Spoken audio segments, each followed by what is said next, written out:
ንሱ ፍሉይ ዝኾነ ፈረስ ነይሩ። ብዙሓት ሰባት ብቐሊሉ ዘይስተውዕልሉ ናይ 1000 ማይል ጉዕዞ ዓቕሚ ዝነበሮ ፈረስ። ድጋስ ብጣዕሚ ዝፈቱ ካብቶም ካልኦት ኣፍራስ ዕፅፊ ይበልዕ ይኹን እምበር ኣካላቱ ፍርቅናቶም ብቻ እዩ። በዚ ምኽንያት ድማ ካብ መጀመርታ ጀሚሩ ብንቕሓት እዩ ዝረአ። ገና ወዲ 6 ወርሒ እንከሎ እቲ በዓል ዋንኡ ንሓደ መለማመዲ ፈረስ ይረክቦ። እቲ መለማመዲ ድማ ከም ዓንዳርን ዘይጠቅምን እንስሳ ገይሩ ስለ ዝረኣዮ ንሓደ ፈረሰኛ ክሳብ ዝደክም ንኽገርፎ ይእዝዝ። ኣብ መወዳእታ ድማ ከም ፍጹም ውድቀት ተቖፂሩ ንኻልኦት ፈረሰኛታት መላመዲ ብቻ ይኸውን። እቶም ተውህቦ ዘለዎም ዝበሃሉ ፈረሰኛታት ንዕኡ ክስዕርዎም ከለዉ ዝያዳ ንኽረኣዩ ብቻ እዩ ዝነብር ነይሩ። ሓደ ግዜ እቲ ናቱ ፈረሰኛ ነቶም ካልኦት ፈረሰኛታት ዝበለጹ ንኽመስሎም ኢሉ ብቻ ኮነ ኢሎም ንኽሰዓሩ ይገብርዎ ነይሮም። ወዲ 3 ዓመት ምስ ኮነ እቲ ሲቢስኬት ዝተባህለ ፈረስ ኣብ ሰሙን 2 ግዜ ኣብ ዝተሓተ ደረጃ ዘለዎም ውድድራት ይሳተፍ። ብተደጋጋሚ ስለ ዝተገረፈን እናተጎተተ ስለ ዝተወሰደን ዝያዳ ቁጥዑ እናወሰኸን ንምቁፅጻር እውን እናኸበደን ይኸውን። ክልተ ሓያላት ሰባት እኳ ክሕዝዎ ይኽእሉን ነይሮም። ኣብ መወዳእታ ኩሉ ሰብ ዋጋ ከምዘይብሉ ወሲኑ $2,000 ንሽያጭ ይቐርብ። እዚ ናይቲ ሲቢስኬት ዝተባህለ ፈረስ ሙሉእ ታሪኹ እዩ። ቻናልና ሳብስክራይብ ብምግባር ክሳብ መወዳእታ ታሪኽ ምሳይ ጽንሑ።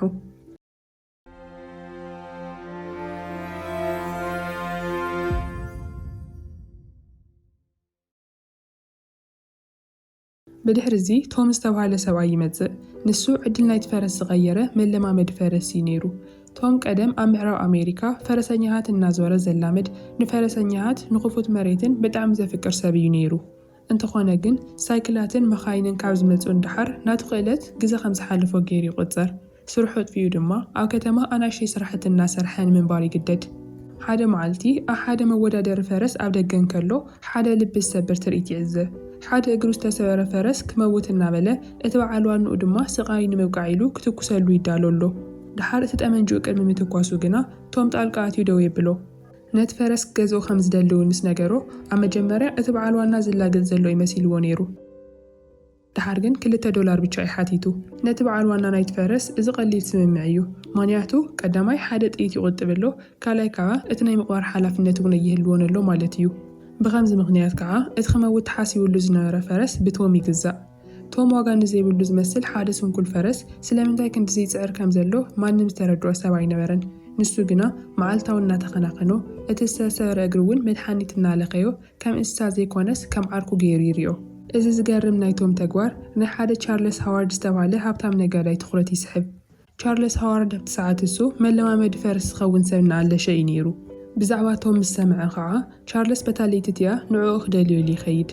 ቶም ኣብቲ ዱር ማእኸል ደቂሱ ምስ ረኸቦ ስለምንታይ ሓደ ሰብ እንደገና ክወዳደር ዘይኽእል ፈረስ ንምድሓን ግዝኡን ገንዘቡን ከም ዘጥፍአ ይሓቶ። ናይቶም መልሲ ኣብ ኣእምሮ ተቐረጸ እሞ ሓደ ፈረስ ስለዝተጎድአ ዋግኡ ጠፊኡሎ ማለት ኣይኮነን ኢሉ ይነግሮ። ሓደ ህያው ፍጡር ስለ ዝቆሰለ ብቻ ዋግኡ ክድምስሶ ይትኽእልን ኢኻ እውን ይብሎ። እዞም ናይቶም ቃላት ንቻርለስ ኣዝዮም ይትንክፍዎ።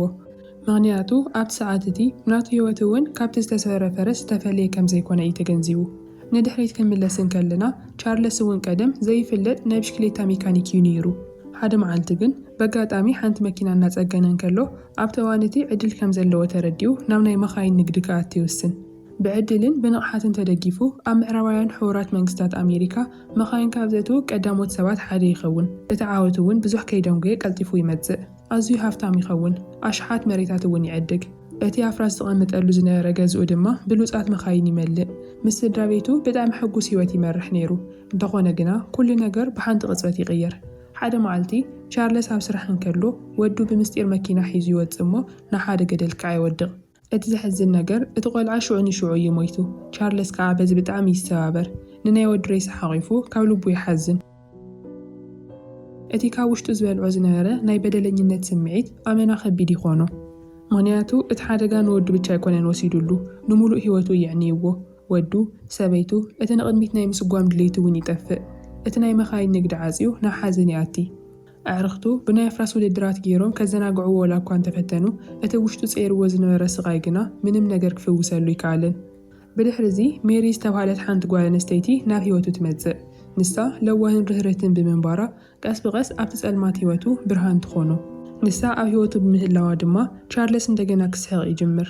ኣብ መወዳእታ ከዓ ይመረዓዓው። ብሰንኪ ናታ ጽልዋ ኣብ ፈረሰኛታትን ኣብ ውድድርን ሓድሽ ፍቕሪ የማዕብል። ብኸምዚ እዩ ከዓ ምስቶም ተራኺቡ ሕዚ ቶም መላመዲ ፈረሱ ንክኸውን ዝሓቶ ዘሎ። ቶም እውን ይስማዕማዕ እሞ ናይ ቻርልስ ኣፍራስ መላመዲ ክኸውን ይውስን። ቻርልስ ሕዚ መላመዲ ዝኾነ ሰብ ምስ ረኸበ ዝቕፅል ስጉምቱ እቲ ዝስማዕማዕ ናይ ውድድር ፈረስ ምርካብ እዩ ነይሩ። ንቶም ግን ፈረስ ምምራፅ ብዛዕባ ቅልጣፈ ወይ ትርኢት ብቻ ኣይኮነን፣ ብዛዕባ ልቢ ወይ እውን ወኒ እዩ ነይሩ። ንሱ ዝመርፆ ፈረስ ዘይፈርሕን ንምቅላስ ድሉው ዝኾነን እዩ። ካብ ሓደ መወዳደሪ ናብ ካሊእ እናዞሩ ይደልዩ፣ ግን ድማ እቲ ዝደልይዎ ዓይነት ፈረስ ክረኽቡ ይከኣሉን። ሓደ መዓልቲ ንግሆ ግና 11 ሰዓት ናይ ንግሆ እንከሎ ሓደ ንእሽተይን ቀጢንን ፈረስ ንምልማድ ኢሉ ይወፅእ።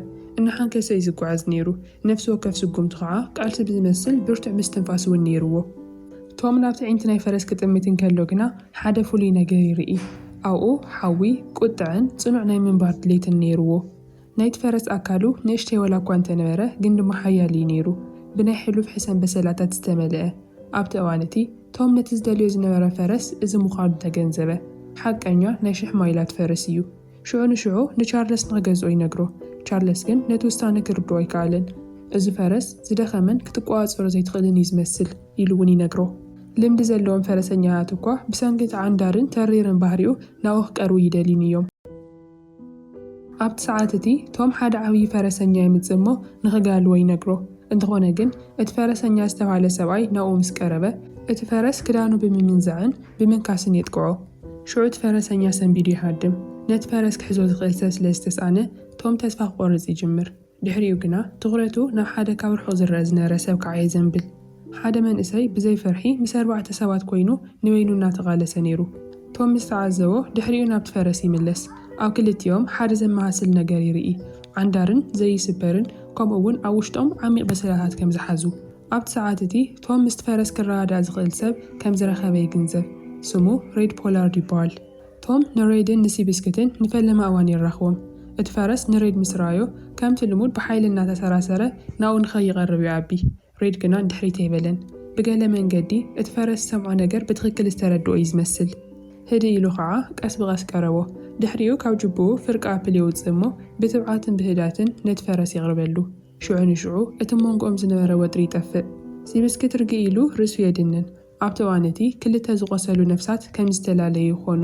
ሬድ ፖላርድ ናቱ ዝኾነ ዘሳቒ ሕሉፍ ታሪኺ ነይሩዎ። ኣብ ሓደ ናይ ሃብታም ስድራ ቤት ካብ 5 ቆልዑ ሓደ ኮይኑ እዩ ዓብዩ። ካብ ንኡስ ዕድሚኡ ጀሚሩ ከዓ ኣብ ፈረስ ምግላብ ፍሉይ ተውህቦ የርኢ። ኣቦኡ እውን እቲ ክእለቱ ተረዲእዎ ናይ ውድድር ፈረስ ይገዝአሉ። እንተኾነ ግን እቲ ዓብዪ ናይ ቁጠባ ቅልውላው ምስ መፀ ኩሉ ሰብ ህይወትን ብሓደ ግዜ ይቕየር። ኣብ ውሽጢ ዝተወሰኑ መዓልታት ብቻ ሚልዮናት ሰባት ዋጋታቶምን ስራሓቶምን ይስእኑ። ብርቱዕ ክፋል ናይቲ ህዝቢ ስራሕ ኣልቦ ኮይኑ ይተርፍ። ኣብ መላ ሃገር ዝርከቡ ስድራ ቤታት ድማ ንምንባር ኢሎም ብቻ ገዝኦም ሓዲጎም ንኽስደዱ ይግደዱ። ካብዞም ዝተሰደዱ ሰባት ሓደ ናይ ሬድ ስድራ ቤት እዮም ነይሮም። ኣብ መንጎ እቲ ፀገም ፈረስ ምውድዳር ሰባት ክገብርዎ ዝኽእሉ ዝተወሰነ ናይ መዘናግዒ መንገድታት ሓደ እዩ ነይሩ። ሬድ እውን እቲ ናይ ፈረስ ምግላብ ክእለቱ ተጠቒሙ ኣብቲ ናይ መወዳደሪ ፈረሰኛታት ስራሕ ይጅምር። ኣፍራስ እናተኸናኸነ ከዓ ንመዓልቲ $2 ይረክብ። እዚ ድማ ኣብቲ ሰዓት እሱ ንሙሉእ ስድራ ቤት ንምምጋብ እኹል እዩ ነይሩ። ብትጋት እንድሕር ሰሪሑ ኩሉ ነገር ከመሓየሽ እዩ ዝብል እምነት ነይሩዎ። ሓደ መዓልቲ ግና ናብ ገዛ ምስ ተመለሰ ኣዲኡ እናበኸየት ይረኽቦ። ኣቦ እውን ኩሉ ንብረቱ ዝሓዘት ሓንቲ ንእሽተይ ቦርሳ ይረክቦ። ኣብ ሰዓት እሱ እዩ ኩሉ ሓቂ ተረዲእዎ። ወለዱ ንዕኡ ኣብቲ መወዳደሪ ፈረስ ሓዲጎምዎ ነቶም ኣናእሽተይ ኣሕዋቱ ሒዞም ዝሐሸ ህይወት ንምድላይ ናብ ምዕራብ ክጓዓዙ እዮም ወሲኖም ዘለዉ። እታ ሰዓት እሳ ከዓ ናይ መወዳእታ ስንብቶም እያ ነይራ። ካብታ መዓልቲ እቲኣ ጀሚሩ ሬድ ካብ ወለዱ ምንም ሓበሬታ ረኺቡ ይፈልጥን። ብፅምዋ እናዓበየ ካብ ሓደ ስራሕ ናብ ካሊእ ስራሕ ይቀያየር ነይሩ። ግን ድማ ኩሎም ስራሕትታቱ ምስ ኣፍራስ ዝተተሓሓዙ እዮም ነይሮም። ሕልሙ ሓደ ግዜ እውን ኣይቀየረን፣ ምክንያቱ እቲ ዓብዪ ሕልሙ ብጣዕሚ ጎበዝ ፈረሰኛ ናይ ምዃን እዩ። እንተኾነ ግን እቲ ዘሎ ኩነታት ከዓ ኩሉ ግዜ ንታሕቲ ይደፍኦ ነይሩ። ኣካላቱ ካብቲ ነቲ ሞያ ዘድሊ ክብደት ንላዕሊ ስለ ዝነበረ ካብ 48 ኪሎግራም ንታሕቲ ንምግባር መዓልታዊ ንጎ ቮሚት ይገብር ነይሩ። ምክንያቱ ከምኡ እንድሕር ዘይገይሩ ማንም መላመዲ ስራሕ ይህቦን እዩ። በዚ ኩሉ መስዋዕቲ ገይሩ እውን ግን ኣብ ነፍሲ ወከፍ ውድድር ኩሉ ግዜ ይስዓር። ኣብ ህይወቱ ዝሓሸ ውፅኢት ዘምፀአላ ሓደ ግዜ ብቻ እዩ ካልኣይ ወፂእ ነይሩ። ይኹን እምበር ካልኣይ ክወፅእ እንከሎካ ኣብ ክንዲ ምስጋና ብዙሕ ሻይ ተፀሪፉ፣ ክፍሊት እውን ኣይተዋሃቦን። ቀስ ብቐስ ስዕረቱ እናበዝሐ ክመፅእ እንከሎ ጭራሽ ዕድል ዝህቦ ሰብ እናጠፍአ ይመፅእ። ሓደ መዓልቲ ንምንባር ኢሉ ናብ ዘይሕጋዊ ናይ ጎደና ቃልሲ ወላ እኳ እንተኣተወ፣ ግን ድማ ኣካላቱ ቀጢን ስለ ዝነበረ ከዓ ነቲ መጥቃዕቲ ክፃወሮ ኣይከኣለን። ብተደጋጋሚ ይውቃዕ፣ ብዙሕ ግዜ እውን ባዶ ኢዱ ይተርፍ ነይሩ። ኣብቲ ናይ ባቡር ወንበራት እናደቀሰ እናጠመየ ብዘይ ምንም ዕላማ ይነብር። ግን እዚ ኩሉ ፀገማት እናሕለፈ እኳ ነታ ብኡ ዝሓደገሉ መፅሓፍ ግን ፈፂሙ ይሸጣን። ናይ ማንም ሰብ ሓገዝ እውን ኣይለመነን። ክብረቱ ክሕሉ ይመርፅ። እቲ ዝሓቶ ዝነበረ ሓደ ነገር ንኸወዳደርዎ ዕድል ንኽህቦ ብቻ እዩ ነይሩ። ዋላ እኳ እቲ ዝሓቶ ዝነበረ ክፍሊት ንምግቢ ብቻ ዝኸውን እንተኾነ ናይ ፈረስ ምውድዳር ንምምላስ ዝረኸባ ንእሽተይ ዕድል ይናፍቕ። ሕዚ እታ ኩሉ ግዜ ዝምንያ ዝነበረት ዕድል ዝመፀት እያ ትመስል። ምስ ሲብስክት ክረዳዳእ ብቻ ዘይኮነስ ንዕኡ ክጋልዎ ዝኸኣለ ብቸኛ ሰብ ይኸውን። ይኹን እምበር እቲ ጉዕዞ ቀሊል ኣይነበረን። መጀመርያ ምስ ፈረስ ክጎይ ምስ ፈተነ እቲ ፈረስ ብቕንዕና ኣይከደሉን። ኔማንን ንፀጋምን እናተጠወየ ብዘይ ምንም ቁፅፅር ይዘውር። ከም እንፈልጦ ሲብስክት ካብ ንእስነቱ ጀሚሩ እናተወቕዐ ስለ ዝዓበየ ተለዋዋጢ ባህሪ ንክህልዎ ገይሩ እዩ። ንነዊሕ እዋን ድማ ከም መሳርሒ ብቻ ተራእዩ ስለ ዝነበረ ፈረስ ምዃን እንታይ ማለት ከም ዝኾነ ጠቕሊሉ ረሲዕዎ እዩ ዝመስል። ቶም እውን እዚ ስለ ዝተረድኦ ሲብስክት ነቲ ዝጠፍኦ ባህርያዊ ድሌቱ ንኽረኽቦ ኢሉ ንሓደ ገፊሕ ዱር ይወስዶ እሞ ንሬድ ሓንቲ ኣገዳሲት መምርሒ ይህቦ። እታ መምርሒት ከዓ ነቲ ፈረስ ባዕሉ ደልዩ ክሳብ ዘቋርፅ ብነፃነት ክጎይ ንክሰዶ እዩ ነይሩ። እቲ ሰብኣይን እቲ ፈረስን ኣብቲ ናይ ምሸት ፀልማት ብፀሊም መንገዲ ጉዕዞ ይጅምሩ። በቲ ዱር በቲ ክፉት መሬት ብናይ እምኒ ድልድይን ብጥዋይ መንገድታትን ይጎዩ። ሲብስክት ዝያዳ ብዝጎየ መጠን ዝያዳ ፎኪስን ፈጣንን እናኾነ ይመፅእ። ምንም ናይ ድኻም ምልክት የብሉን። ኣብቲ እዋን እቲ ፈረስን እቲ ወጣትን ሓደ ይኾኑ። ንነዊሕ እዋን ተቐቢሩ ዝነበረ ሓይሊ ተላዒሉ ነፃነቶም ይረኽቡ። እቶም ብድሕሪት ኮይኖም ዝፅበይዎም ዝነበሩ ቶምን ቻርልስን ከዓ ንነዊሕ ግዜ ተፀቢዮምዎም እኳ ገና ይመፁን ዘለዉ። ኣብ መንገዲ ሬድ ነቲ ዘለዎ ሓጎስ ክቋፅሮ ይከኣለን። እቲ ኣብ ትሕቲኡ ዘሎ ፈረስ ተራ ፈረስ ከም ዘይኮነ ይፈልጥ እዩ። እቲ ዝደልዮ ዝነበረ መሻርክቱ ሓቀኛ ናይ 1000 ማይል ፈረስ እዩ። ስልጠና ንምቅላል ኢሉ ቻርልስ ንቶም ንሬድ ከምኡውን ንሲብስክት ናብ ናቱ መንበሪ የምፅኦም። እንተኾነ ግን ኣብ መንጎኦም ሓደ ዘይንውር ነገር ከዓ የስተውዕል። ኣብ እዋን ድራር ኣብ ቅድሚቱ ብዙሕ ምግቢ እናሃለዎ እኳ ሬድ ንክበልዕ ይወላወል ነይሩ። ምክንያቱ ክብደት እንድሕር ወሲኹ ከየባርርዎ ስለ ዝፈርሐ እዩ። ቻርልስ እዚ ምስ ረኣየ ከም መስራሒኡ ዘይኮነስ ከም ኣቦ ኮይኑ የፅናዕንዖ። ሬድ ነዚ ምስ ሰምዐ ከዓ ብጣዕሚ ብስምዒት ይውሓጥ። ነቲ ንዓመታት ጠፊእዎ ዝነበረ ናይ ስድራ ቤታት ሙቐት ንፈለማ እዋን ይስምዖ። በታ ለይቲ እቲኣ ቻርልስ ንሬድን ንቶምን ዝኸውን ምቹው ክፍልታት ኣዳልዩ እዩ ነይሩ። ንፅባሒቱ ግን እቶም ክፍልታት ባዶ ኮይኖም ይፀንሕዎ። ምክንያቱ ንሳቶም ምስ ከምኡ ዓይነት ምቾት ዝተላመዱ ዓይነት ሰባት ኣይኮኑን። ሬድ ኣብቲ ናይ መደቀሲ ፈረስ ኣብ ጥቓ ሲብስክት ኮይኑ ክድቅስ ይመርፅ። ቶም ድማ ኣብ ትሕቲ ክፉት ሰማይ ኮይኑ ከዋኽብቲ እናረኣየ ምድቃስ መሪፁ። ንፅባሒቱ እቲ ሕርሻ ቦታ ዳግማይ ህይወት ዝዘርአ ይመስል። እተን ንዓመታት ኣብኡ ተቐሚጠን ዝነበራ መኻይን ይፀርያ። እቶም መቐመጢ ፈረሰኛታት እውን ዳግማይ ናብ ናይ ቀደም ዕላምኦም ይምለሱ። ይኹን እምበር ናይ ሲብስክት ናይ ቁጥዐ ባህሪ ገና ይጠፍአን ዘሎ። እናተራግሐን እናተቐባጠረን ይሸግሮም። ቶም ንኸዓዲ ኢሉ ንእሽተይ በጊዕ ናብኡ የምፅእ። ንሳ ግና ፈሪሓ ተሃድም። እዚ ምስ ፈሸለ ሓንቲ ጽብቕቲ ኣንስተይቲ ፈረስ የምፅአሉ። ብዘገርም ኩነታት እዚ ሜላ ሽዑ ንሽዑ ይሰርሕ። ሲብስክት ፈፂሙ ይረጋጋዕ። ዋላ ተው ኣካላቱ ዝነበረ ወጥሩ እውን ኩሉ ከም ዝወፀሉ ኮይኑ ይዝርጋሕ። ድሕሪ ናይ ምትዕርራይን ናይ ምሕዋይን ግዜ ሲብስክት ንዝቕፅል ናይ ስልጠና መድረኽ ድልው ይኸውን። ቶም ካብ ካልኦት መላመዲ ዝተፈለየ ኣጋዊ ይኽተል። ንሬድ እውን ሓይሊ ትጠቐም ኢኻ፣ ኣብ መወዳእታ ውድድር ግና ባዕሉ ብነፃነት ንኽጎይ ይሕደጎ ኢሉ ይነግሮ። ምክንያቱ እቲ ናይ ውድድር ባህሪኡ ንኽለዓዓለሉ ስለ ዝደለየ እዩ። እቲ ውፅኢት ዘይተፀበይዎ ግን ድማ ዘገርም እዩ ነይሩ። ብዛዕባ እቲ ፈረስ ሓደ ፍሉይ ነገር ረኺቦም ኣለዉ። ንበይኑ ክጎይ እንከሎ ቅልጣፉ ተራእዩ ነይሩ። ሓደ ካልእ ፈረስ ኣብ ቅድሚኡ ምስ ዝቕልቀል ግን ኩሉ ነገር እዩ ዝቕየር። ካብ ዓቕሙ ንላዕሊ እዩ ንባዕሉ ዝደፍእ ነይሩ። ሲብስክት ብዘገርም ቅልጣፈ እናጎየ ብዙሓት ክብረ ወሰናት እውን ይሰብር። እንተኾነ ግን ቅልጣፈ ብቻ ከዓ እኹል ኣይነበረን። ሓቀኛ ናይ ውድድር ፈረስ ተመክሮ እውን የድልዮ እዩ። ድሕሪ ዝተወሰነ ግዜ ኣብቲ ናይ መጀመርያ ወግዓዊ ውድድሮም ይኣቱ። ቶም ንሬድ ዝኸውን ንጹር ስትራቴጂ ይቐምጠሉ። ኣብ መጀመርታ ድሕሪ እቲ ዝመርሕ ዘሎ ፈረስ ኮይኑ ክስዕብ፣ ኣብ መወዳእታ ክበፅሑ ምስ በሉ ግና ንሲብስክት ሰዲዱ ብነፃነት ንኽጎይ ንኽገብሮ ይመኺርዎ። ሬድ እውን ተስማዕሚዑ ናብቲ ውድድር ይኣቲ። እቲ ውድድር ምስ ተጀመረ ግና ኩሉ ነገር ይበላሾ። ካብ ካሊእ ፈረሰኛ ብዝመፀት ንእሽተይ ምግጫው ናይ ሲብስክት ቁጥዐ እንደገና ይለዓል። ሬድ እውን ቁፅፅሩ ጥፊኡ ነቲ ፈረስ ካብ ዓቕሙ ንላዕሊ ይደፍኦ። ነቲ ዝተሓተመሉ ስትራቴጂ እውን ይርስዖ። ናብ መወዳእታ ምስ በፅሑ ሲብስክት ዝተረፉ ሓይሊ ይነበረን። ካልኦት ፈረሰኛታት እናሓለፍዎ ይኸዱ። ንሳቶም ድማ ዳርጋ መወዳእታ ኮይኖም እቲ ውድድር ይዛዝሙ። ቶምን ቻርልስን እንታይ ከም ዘጋጠመ ንምርዳእ ክፍትኖን ከለዉ ሬድ ግና ጌጉኡ ከኣምን ኣይደለየን። ሬድ ስቑኢሉ ብቁጥዐ ይምልስ። ቶም በቲ ባህሪኡ ግርኣትይዎን ከሎ ቻርልስ ግን ካሊእ ዓሚቕ ነገር እዩ እናረኣየ ነይሩ። ሬድ ነቲ ውድድር ብቻ ዘይኮነስ ኣብ ውሽጡ ዝዓመቐ ጾር ፂሩ ከም ዘሎ ይግንዘብ። በታለይቲ እቲኣ ሬድ ነተነብኡ ዝሓደገሉ መጽሓፍቲ ንኽደርብየን ኢሉ በይኑ ኮፍ ይብል። እቲ ሒዝዎ ዘሎ ቁጥዕ እውን ኩሉ ካብ ስድራ ቤቱ ዝሓደግዎ ዝመፀ ጥልመት ዝተፈጠረ በሰላ እዩ ነይሩ። ኩሉ ግዜ ኣብዚ ዓለም እዚኣ ቦታ ወይ ድማ ገዛ ከም ዘይብሉ እዩ ዝስምዖ። እዚ ስምዒት ከዓ ናብ ጽልኢ ይቕየር። እዚ ንዕኡ ከም መከላኸሊ መንገዲ ኮይንዎ ዘሎ ግን ድማ እቲ ብኡ ኣብኡ ዝነበሮ እምነት ክዝክር እንከሎ ትዝታታት ቀስ ብቐስ ንድሕሪት ይመልሶ። ንጽባሒቱ ሬድ ብናይ በደለኝነት ስምዒት ተዋሒጡ ናብ ቻርለስ ይኸይድ። እቲ ቻርለስ ዘርኣየሉ ውሃት ከዓ ንሬድ ናብ ዓብዪ ሓይሊ ይቕየረሉ። ኣብቲ ዝቕጽል ውድድር እቲ ቶም ዝሃቦ ስትራቴጂ ብትኽክል ይኽተል። ኣብ መጀመርታ ንሲብስክት ሒዙ ምስ ካልኦት ፈረሰኛታት ማዕረ ከም ዝኸይድ ይገብሮ። ኣብ መወዳእታ ግን ይሰዶ እሞ ሲብስክት ብናጽነት ይጎይ። ሽዑ ኩሉ ነገር ይቕየር። ሲብስክት ንነፍሲ ወከፍ ተወዳዳሪ እናሓለፈ ንቕድሚት ይወፅእ። በዒንቲ ቻርለስን ሜሪን እቲ ንእሽተይ ፈረስን እቲ ዘይተጸበይዎ ወጣትን ናይ መጀመርያ ዓወቶም ይጭብጡ። ካብታ ግዜቲኣ ጀሚሮም ከዓ ሬድን ሲብስክትን ኣብ መላእ ኣሜሪካ እናዘሩ መወዳደርታቶም ተቆጻጸርዎም።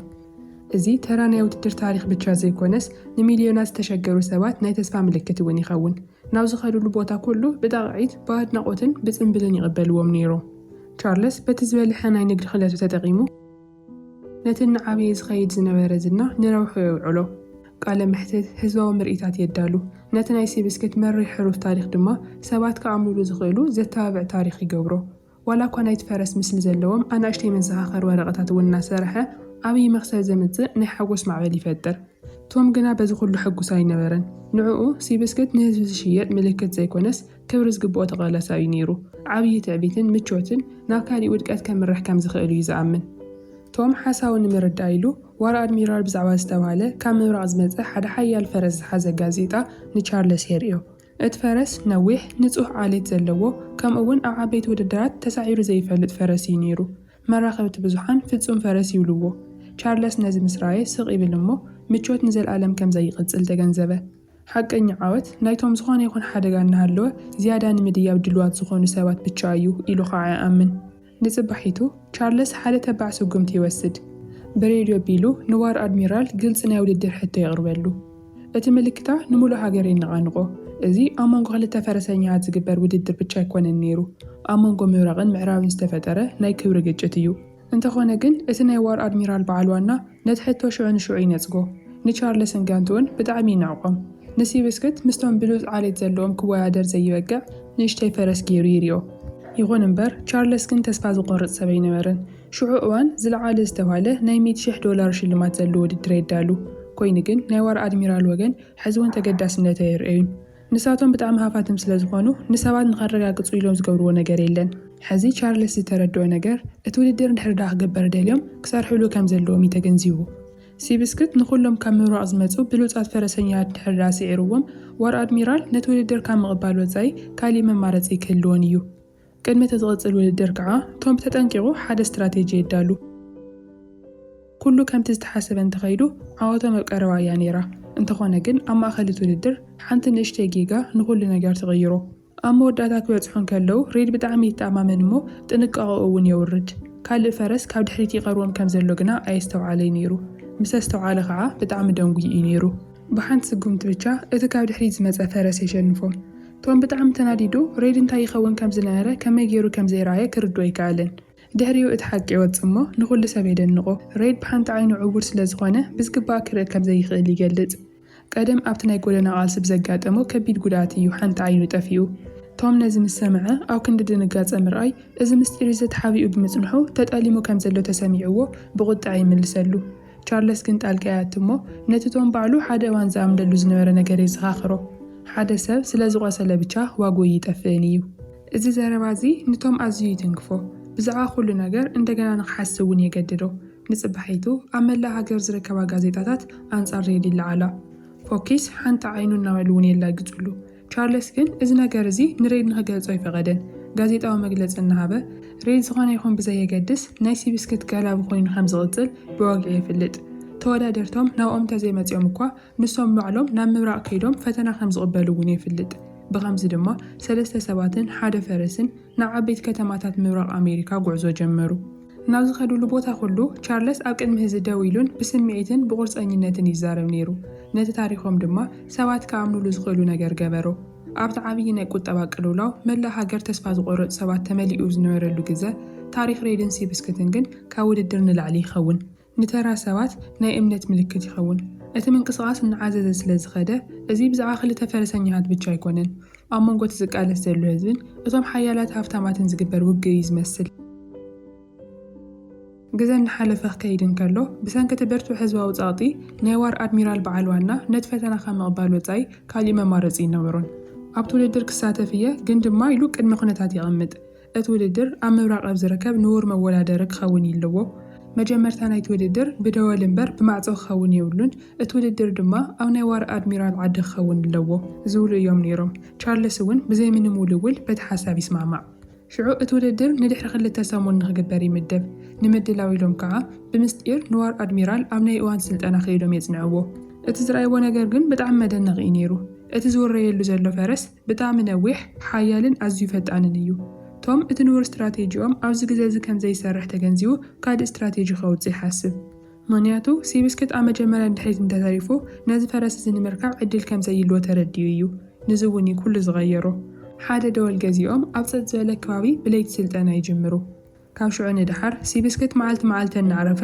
ለይቲ ግና ስልጠና እናገበረ ይሓድር ሬድ እውን ሓንቲ ዓይን ወላ እኳ ዘይርአ እንተኾነ ክልቲኦም ግን ከም ሓደ እምሮ ኮይኖም ይስልጥኑ ድሕሪ 2 ሰሙን ሲብስክት ኣብ ዝለዓለ ብቕዓት ይበፅሕ እንተኾነ ግን ኩሉ ተዳልዩ እንከሎ ሓደ ዘይተፀበይዎ ነገር ይፍጠር እቲ ናይ ቀደም ናይ ሬድ ዘስርሖ ዝነበረ ሰብኣይ ሕዚ ደኺዩን ተጸጊሙን ይመጽእ እሞ ንናይ ሬድ ስን ተጠቒሙ ዋጋ ፈረሱን ላዕሊ ንምባል ኢሉ ተስፋ ገይሩ እዩ ነይሩ ሬድ እውን ብዙሕ ከይተግደርደረ ንክሕግዞ ይስማማዕ ድሓር እዋን ስልጠና ግን ሓንቲ ትራክተር ብሃንደበት ትተኮስ እሞ እቲ ፈረስ ደንጉይፁ ይጎይ ሬድ እግሩ ቅድሚ ምውፅኡ ከዓ እቲ ፈረስ እናሰሓወ ይኸይድ ቁሩ ጸኒሑ እቲ ፈረስ ምስ መንደቕ ይጋጮ ሬድ ግና ኣብ መሬት ተደርቢዩ ህልውኑ የጥፍእ ድሕሪ ሰዓታት ሓኻይም ሂወት ወላ እኳ እንተትረፍሉ የማነይቱ እግሩ ግና ብጣዕሚ ትሰባበር እዚ ድማ ከም ፈረሰኛ ኮይኑ ዝሰርሐሉ ዕድመ መወዳእታ ይገብሮ ቁሩ ጸኒሑ ሬድ ህልውኑ ምስ ተመለሰ ብጣዕሚ ተረጋጊዑ እዩ ነይሩ ቻርልስ ነቲ ውድድር ንምስራዝ ይሓስብ ወላ እኳ እንተነበረ ሬድ ግና ይኣቢ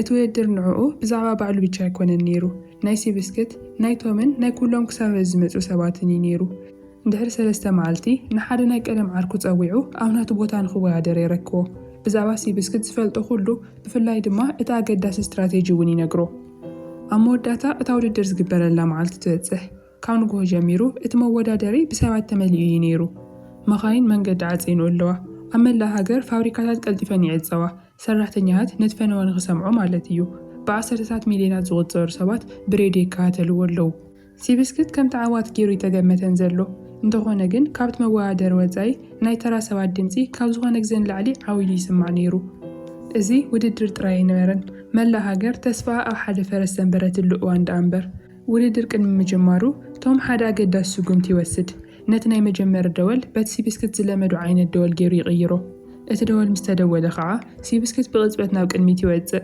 ብቑፅር ንሬድ ዓርኩ እናተመርሐ ንቕድሚት ይድፋእ እቲ ህዝቢ ድማ ብሓጎስ ዓዊሉ እናተዛረበ እዩ ነይሩ እቶም ንሲብስክት ብጣዕሚ ዝፈልጥዎ 3 ሰባት ቻርልስ ቶምን ሬድን ብቻ እናተዓዘቡ ዓብዪ ተስፋ ይገብሩ ኣለዉ እቲ ፈረሰኛ ፍጥነቱ ቁሩ የዝሕሎ እሞ ዋር ኣድሚራል ድማ ብፍጥነት ይቐርቦም ክልቲኦም ፈረሰኛታት ጎኒ ንጎኒ ይኸዱ ኣብዚ ቅጽበት እዚ ኩሉ ነገር ይቕየር ሲብስክት ነቲ ጎኒ ዘሎ ተወዳዳሪኡ ምስ ሰምዖ እቲ ውሽጡ ዝነበረ ሓዊ ይነድድ እቲ ንነዊሕ ግዜ ተቐቢሩ ዝነበረ ባህሪ እውን ይለዓዓል እቲ ፈረሰኛ ነቲ ልጓም ምስ ሰደዶ ሲብስክት ብምሉእ ዓቕሙ ይጎይ ፈለማ እቲ ፈላለዮም ንእሽተይ ነይሩ ድሕሪኡ ግና እናገፍሐ ይኸይድ ኣብ መወዳእታ ድማ ዘይከሓድ ዓወት ይጭብጡ ሲብስክት ካብ ኩሎም ቀዲሙ ነቲ መስመር ዓወት ምስ ሰገሮ እቲ ህዝቢ ብጫውጫውታ ይናወፅ ኣብ ታሪክ ውድድር ፈረስ ሓደ ካብቶም ዝዓበዩ ዓወታት እውን ይኸውን እቲ ኣብ ሆስፒታል ደቂሱ ዝነበረ ሬድ ድማ ብጣዕሚ ተዳኺሙ ወላ እኳ እንተነበረ ብስምዒት ተዋሒጡ ይሰምዕ ኣሎ ሕርቃኑ ብምጭባጥ ነቲ ዓወት የበስር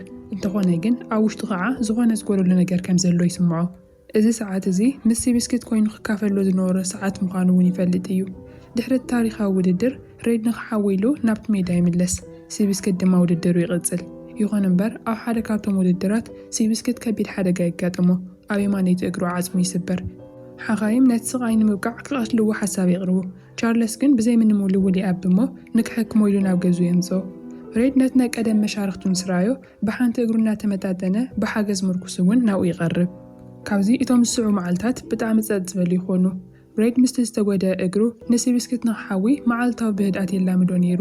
እቲ ፈረስ ቀስ ብቐስ እናሓወየ ምስ ከደ ከዓ ኣብቲ ዱር እናተንቀሳቐሱ በቲ ብርሃን ፀሓይ ይሕጎሱ። ሓደ መዓልቲ ብርቱዕ ንፋስ ንሓደ ጨንፈር ኦም ሰውደቆ ሲብስክት ሰንቢዱ ዝተወሰነ ስጉምቲ ይጎይ። ሽዑ ሬድ ካብቲ ምንቅስቓስ ሓደ ነገር የስተውዕል። ጸኒሑ እቲ ናይ ቀደም ኮረቹ ውፅኡ ኣብቲ ዝተሰበረ እግሩ ዕንፀይቲ ብምሳር እንደገና ኣብ ልዕሊ ሲብስክት ይስቅል። ክልቲኦም ብሓባር ኣብቲ ክፉእ መሬት ብህድኣት እናተንቀሳቐሱ ነቲ ዝነበሮም ናይ ቀደም ህይወት እውን ይሐድስዎ። ብኸምዚ ኣዋርሕ ይሓልፉ። ሓደ መዓልቲ ጉጅለ ኣዕዋፍ ካብ መሬት ተላዒለን ክበራ ምስ ጀመራ ሲብስክት ብሓይሊ ይጎይ። ኣብቲ እዋን ሬድ ብንጹር ይረኣዩ። ናይ ሲብስክት ሓይሊ ሙሉእ ንሙሉእ ተመሊሱ እዩ ነይሩ። ሬድ ነቶም ሰራሕተኛታት ሓንቲ ንእሽተይ መወዳደሪ መንገዲ ንኸዳልውሉ ይሓቶም። መዓልታዊ ኣብኡ እናተላመደ እውን ይኸይድ። ኣብ ነብሲ ወከፍ ጉያ ሲብስክት ዝያዳ ቅልጡፍን ፎኪስን እናኾነ ይመጽእ። ቶም መጺኡ ክላመዱ ምስ ረእዮም ከዓ ኣመና ይድናእ። እቲ ወረብ ብሬድዮ ኣብ መላእ ሃገር ይዝርጋሕ። ቻርለስን ቶምን ንሲብስክት ንምውድዳር ምስ ወሰድዎ ሬድ ምርኩስ ሒዙ ይቐርብ እሞ ንኽጋልብ ሓንቲ ዕድል ንኽወሃቦ ይሓትት። ኣብቲ ግዘቲ ግን ቻርለስ ይኣቢ። ናይ ሬድ እግሪ ክሳብ ክንደይ ተሰባሪ ምዃኑ ይፈልጥ እዩ። ሓንቲ ጌጋ ስጉምቲ ንዘለኣለም ስንኩል ክትገብሮ ወይ ህይወቱ ክተጥፍአሉ ከም እትኽእል እውን ተረዲእዎ ኣሎ። ንቻርለስ ሬድ ካብ ድሕሪ ሕዚ ንድሓር ናይ ፈረስ ጋላቢ ብቻ ዘይኮነስ ስድራ ቤቱ እውን እዩ ነይሩ። እንተኾነ ግን መሓዙት ሬድን ሰበይቲ ቻርለስ ሜሪን ጣልቃ ይኣትዉ። ንሓደ ፈረሰኛ ኣብ ውድድር ዘይምስታፍ ማለት ካብ ምስኣን ኣካል ንላዕሊ ዝሕምም ምዃኑ እውን የረድእዎ። ኣብ መወዳእታ ቻርለስ ይስማማዕ። ብኸምዚ ድማ እቲ ወዲቑ ዝነበረ ፈረሰኛን እተሰቢሩ ዝነበረ ፈረስን እንደገና መስመር ደው ይብሉ። እቲ ህዝቢ ብሓጎስ ሓገዞም ይገልጸሎም። ውድድር ምስ ተጀመረ ሲብስክት ምሙሉእ ዓቕሙ ንቕድሚት ይጎይ። እንተኾነ ግን ነዊሕ ኣይጸንሐን። ብሓያላትን በናእሽቱን ፈረሰኛታት ተኸቢቡ ክቃለስ ይጅምር። ሬድ ነቲ እግሩ ዝነበረ ቃንዛ እናተፃወረ ንሲብስክት ይመርሖ ነይሩ። እንተኾነ ግን እቲ ሓቂ ዘይከሓድ እዩ። ሲብስክት ህዚ ዓብዪ እዩ። ኣካላት እውን ብዙሕ መከራ ሓሊፉ እዩ። ብዙሕ ከይጸንሐ እንደገና እንድሕሪት ይተርፍ። መላእ ህዝቢ ትንፋሱ ሒዙ እናጸለየሉ እንከሎ ሬድ ግና ተስፋ ኣይቆረዘን። ቃንዛ እናሃለወ እኳ ንሲብስክት የተባብዖ ነይሩ። ኣብቲ እዋን እቲ ሓደ ዘይተጸበይዎ ነገር ይፍጠር። ካብቶም ዝመርሑ ዝነበሩ ፈረሰኛታት ሓደ ንሬድ ዓርኩ ስለ ዝነበረ ፍጥነቱ ብምቕናስ ናብኣቶም ይቐርብ። ሲብስክት ኣብቲ እዋን እንታይ የድልዮ ከም ዝነበረ ተረዲእዎ እዩ ነይሩ። ነዚ እውን እዩ እቲ ዓርኩ ናይ ባዕሉ ዓወት ዕድል ብምሕዳግ ንሲብስክት ንትላዓል ዘድልዮ ዝነበረ ድፍኢት ዝሃቦ። ቻርለስ እዚ ምስ ረኣየ ኣብ ርሑቕ ኮይኑ ብምሉእ ዓቕሙ ዓዊሉ ይዛረበሎ። ሲብስክት ድማ ብሓድሽ ሓይሊ ይምለስ። ብነፍሲ ወከፍ ተወዳዳሪ እናሓለፈ ነቲ ዘይከኣል ዝመስል ዝነበረ ዓወት ይጭብጦ። እቲ ፊልም ኣብዚ ይውዳእ። ናይዚ ታሪክ ዋና ትምህርቲ ሓደ ግዜ እቶም ዝያዳ ዝተሰበሩ ነፍሳት እዮም ነንባዕሎም ዝደጋገፉ። እቲ ዝሕዝን ነገር ድማ ኩሎም ዘድልዮም ዝነበረ ነገር ሓደ ተስፋ ዘይቆርጽ ሰብ ብቻ እዩ ነይሩ። ኣብ ቀጻሊ ፊልም ንራኸብ።